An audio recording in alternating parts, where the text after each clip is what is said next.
Hey, greetings everybody. Gleekon here again with another episode of Lore of Warcraft coming at you. We're going to do our second part of the Troll Wars now. So stay a while and listen to the Troll Wars Part 2. This is called Fire from the Heavens. And, you know, I uploaded these, so I did see a picture of something that leads me to believe that this is the second half of the war. The war on two fronts. So this is going to be them fighting the humans. You know they have to lose, ultimately. So, and we do know eventually the humans and elves become allies, so maybe this is part of that, even if they're slightly reluctant allies. Okay, let's see what this fire from the heavens is all about. King Thoradin kept a careful watch over the intensifying war between the high elves and the trolls. Scouts returned to Strom with tales of smoke rising along Quel'Thas's borders, of brutalized elven corpses littering the once tranquil grottos of the Northlands. Clearly the trolls were winning, but Thoradin clung to his stubborn belief that intervening in the conflict would put his people at unnecessary risk. However, Thoradin's opinion changed when a group of high elven ambassadors sent by King Anasterian's son Strider suddenly arrived at Strom. I believe that they said that's the grandson of our Dathramar. With growing horror, Thoradin listened as the messengers related first-hand accounts of the Amani's stark brutality and the otherworldly demigods who fought by their side. The Amani threat was far greater than Thoradin or his advisors could have ever imagined. The High Elves argued that without assistance from Arathor, the Trolls would soon destroy Quel'Thalas. After that, the Amani would launch the full might of their blood-crazed warbands against Strom itself. Following the meeting, Thoradin consulted with his advisors. They agreed that allying with the Elves was prudent, but they also knew that Arathor did not have the forces required to fight an open conflict with the Trolls. Thoradin and his advisors debated well into the night before coming to a conclusion. If humans were taught magic, it might give them the edge they needed to truly make an impact in the war. Elven magic was legendary among humans, but they had never learned its secrets. Although Thoradin harbored a deep suspicion of sorcery in all its forms, he knew that its forces would require it. He knew that his forces would require it in order to vanquish the Amani. The next day, Thoradin returned to the ambassadors with an offer. In exchange for military aid, the High Elves would teach humans magic. The High Elves dispatched messengers to consult with King Anasterian. Like all of his kind, he knew well the dangers of unchecked magic. Teaching the arcane arts to humans could easily lead to disaster. Yet as much as this possibility troubled Anasterian, his own people were facing extinction. Knowing he had little choice, he agreed that the High Elves would tutor 100 humans in the rudimentary ways of magic. Before long, elven magi journeyed to Strom and hastily began their mentorship of humans. Over the course of many months, the tutors observed something remarkable in their students. Although the humans lacked grace and subtlety in their castings, they possessed a startling natural affinity to magic. Kind of like with Ronan in the War of the Ancients. Meanwhile, Thoradin ordered his generals to establish a stronghold at the base of the Alterac Mountains. This would act as a staging point for their future offensive against the Trolls. Thoradin's generals also erected other crude forts in the East Weald, a large stretch of fertile foothills east of Tristful Glades. Okay, so they moved up into the Alterac Mountains now.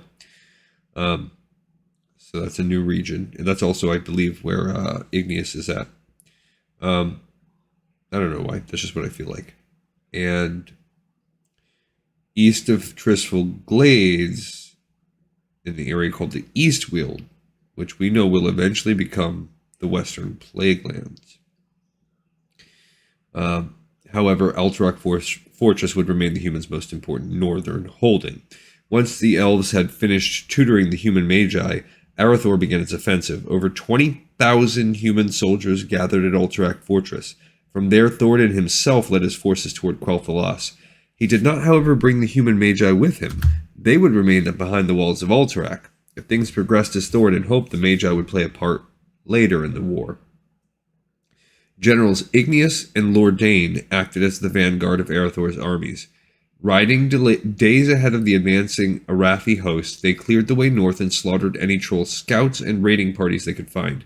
After weeks of hard marching, the full might of Arathor's armies finally reached the outskirts of Quel'Thalas and smashed into the southern flank of the Amani. In coordination with the Arathi, the High Elves launched a counterattack from the north and laid waste to the Trolls' front lines. Yeah, that war between two fronts is bad. The Amani now found themselves fighting a war on two fronts. Yet Jintha remained confident the trolls would emerge victorious. The elves' decision to ally with the primitive humans reeked of desperation. The Arathi had a reputation as fierce warriors, but they lacked the magic powers and battle discipline of the elves. The crude humans were a minor nuisance, one that Jintha would quickly eradicate. Intent on destroying Arathor's armies, he turned his warbands south to crush the humans. Once he had slaughtered them, Jintha would refocus his forces on Quel'Thalas and exterminate the elves for good. On Thoradin's orders, the humans began a slow retreat back toward Alterac. Weeks of brutal and bloody fighting followed as the overconfident Amani chased Arathor's armies to the mountains. As the humans moved south, the High Elves emerged from Quel'Thalas and marched for Alterac as well. They constantly harried the northern flank of the Amani, slowly whittling down the trolls' rear guard. I think this is going to be right near the ruins of Alterac. There's that crater.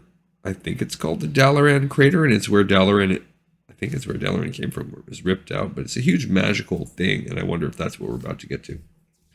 Upon finally reaching Alterac Fortress, Thoradin was pleased to find that the Amani were still in pursuit. He readied his forces for the attack that he knew was soon to come. One morning, as a thick fog enveloped the Alterac foothills, the Amani fell upon the human army. Although outnumbered, the Arathi fought back with unexpected tenacity. The battle raged on for days, with neither side giving ground. Before long, the High Elves arrived from the north and assailed the Amani on a second front. When the humans and elves were confident they had worn down the Amani ranks, they unleashed their secret weapon, the 100 human magi. Throughout the recent days of fighting, Thoradin had kept them hidden within Alterac Fortress. Now it was time to test their mettle in battle. Alongside the elven sorcerers, the human magi called upon their newfound powers. Instead of attacking individually, the magi did something unprecedented. They pooled their power and wove a single terrible spell. Well, maybe unprecedented for them, but that's talked about tons of times in the War of the Ancients. The dragons do it. The High Elves do it. Ronan is part of it, and it's like, 10,000 years beforehand, this matrix, spell matrix is a common thing. And it sounds like the High Elves did it up north in the Crystal Song Forest. They tried to do that. I don't know. This is unprecedented. The Alterac Mountains heaved and trembled as torrents of fire lashed down from the blood-red sky. This is the fire in the sky, right? This was called fire from the heavens. The energies engulfed the Amani ranks in a searing conflagration. These sorcerous flames burned Loa and Troll alike from the inside out. Among the first of the Amani to be consumed in the enchanted flames was Jintha. Without their leader, the surviving trolls broke ranks and retreated north. The elves and humans hunted them down like game, slaughtering every Amani combatant they could find. I think they used the voodoo to raise Jintha. The disastrous battle floored the Zandalari emissaries. Once so confident of victory, they skulked back to their island home in disbelief and shame. For them, the defeat marked a dark turning point in troll history, one from which their beleaguered race might never recover. Yet for Quel'Thalas and Arathor, the war was the beginning of a glorious new era. For months after the cessation of the conflict, celebrations graced the streets of Strom and Silvermoon City. The grateful elves pledged their undying loyalty to Arathor and to Thoradin's descendants, which explains why their rangers are still used in Warcraft 2. The sacrifice of Lord Dane. During the retreat to Alterac, the Amani began gaining on the humans too fast, threatening to flank and overwhelm Arathor's armies. To avert disaster, General Lord Dane volunteered to waylay the trolls, knowing full well he would not survive. He and 500 of his bravest warriors held off the Amani host in a narrow valley while the rest of the Arathi army continued retreating south. Lord Dane and his warriors paid the ultimate price, but their valiant stand helped secure victory for humans and elves alike. Lord Dane's legacy of pure selfishness and sacrifice would live on among his people in the coming millennia, which is why I think Lordaeron is a good land. They got screwed up with the Forsaken, and really becoming the Forsaken is a Warcraft 3 thing, so that's something I can't wait to learn about as we continue and do the Let's Plays and read more lore. But recently you could get the title of Lordaeron on World of Warcraft, and they kind of touch on the idea that the virtues of Lordaeron are going to be embraced again by the Forsaken, kind of. Some of them, anyway. It's neat. There's just so many aspects of the universe that I really like, and that's another one that's really well written. And this is a picture of human magi. Magi? I don't know. I always said magi. Unleashing their powers on the Amani trolls. It's a pretty cool picture. Like, the artwork in this book, honestly, the artwork in this book was worth it. I'm glad that I have a physical copy of it. It's pretty dope. You see the soldiers in the background, but that firestorm, that's well drawn.